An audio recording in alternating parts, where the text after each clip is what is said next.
The CDC resource for parasites is really great as well, and it's like the state of the art for all the life cycles for all the different parasites.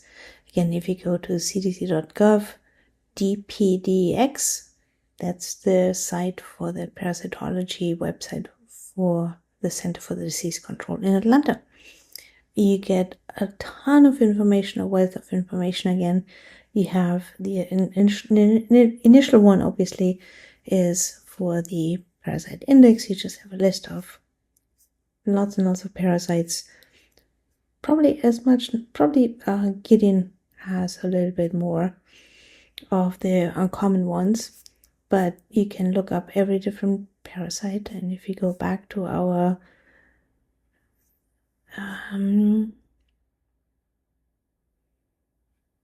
let's go to Anatomy Histolytica this time.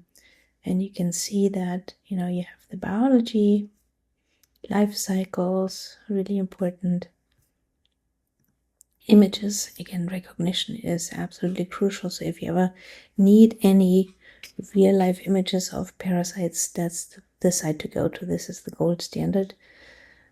Laboratory diagnosis, that's obviously for all of us, for the ASCP exam, the key things. So you can go in there and look at just the laboratory diagnosis, what's the key part. And, it changes with all the new technologies and so on.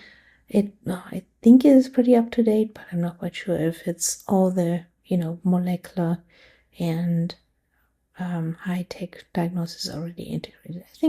I think it's very diverse, and you can see, you've got microscopic detection, immunodiagnostics, antibodies, antigen, molecular, conventional real-time PCR, and so on.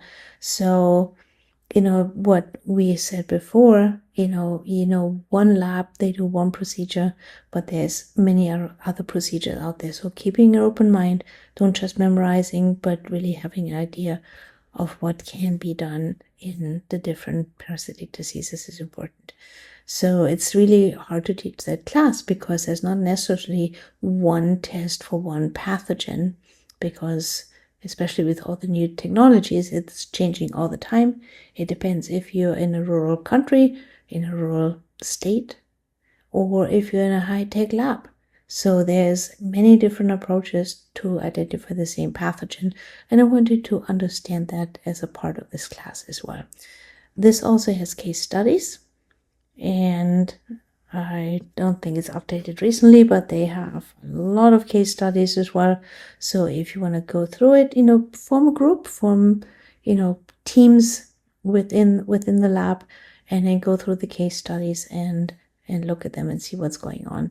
I think it's a great way of exploring parasitology. Parasitology can't just be memorized. You've got some basic facts, but the applications, it's really complicated. It's not very easy.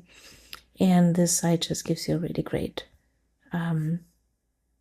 overview, lots of different approaches, papers, science behind it, and so on. So again, this is a fantastic resource which you should really explore. And again, as my goal is to make you independent learners and not just listen to what I say or what the textbook says, having these resources that are highly vetted and accurate is really important for you all.